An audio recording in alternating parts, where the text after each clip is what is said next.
Hello and welcome to a new video tutorial of SiteGround. My name is Mauricio and today I will be showing you how to solve the problem 403 forbidden error. Let's begin.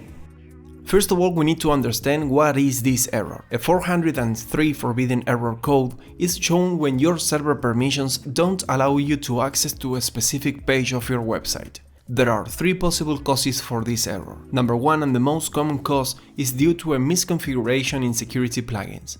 Many WordPress security plugins can block an IP address or a whole range of IP addresses. Number two, it can be caused due to a corrupt Htaccess file.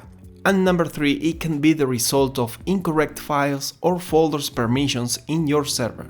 So how can we solve this problem?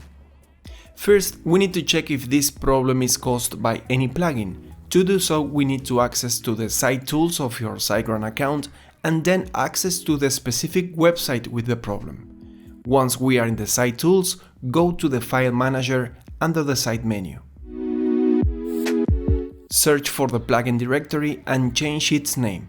We can set any name we want and this will inactivate all the plugins in our site. After that, we need to check if the website is running.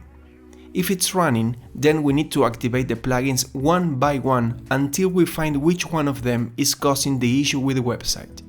Set back the name of the folder to plugin and don't worry because WordPress will keep all the plugins deactivated. Then go to the dashboard of your website and start activating them one by one until you find the plugin that is causing the problem.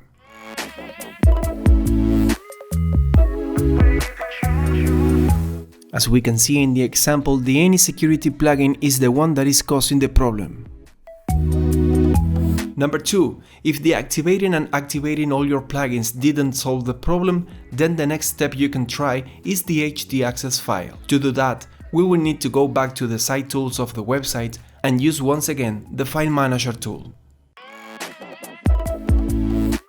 In the root directory of your WordPress, you will find the Htaccess file. Once you find it, we will rename it so WordPress can't find it.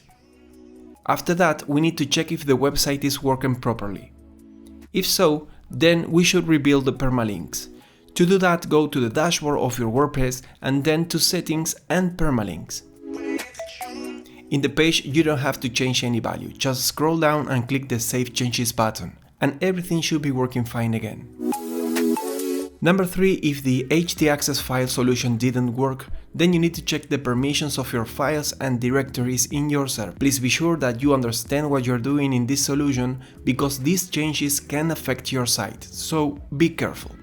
Now by default, all your files and directories in your WordPress installation should have a file permission of either 744 or 755. To check this, we will need to use the file manager of the site tools, and once you are in the root of your WordPress installation, we will right-click in the WP admin folder and check its values. As I said, we need to make sure that this folder and also WP content and WP includes should have the same permission, 744 or 755. If not, we can change it and don't forget to click in the recursive checkbox to include all the subdirectories. After clicking the Save button, the tool will start to assign the permissions to all the directories and subdirectories of the WordPress installation. Once the process is finished, we need to check that the website is working properly in the front end. That's all. I hope this solution helps you to solve the problem. Thank you and good luck.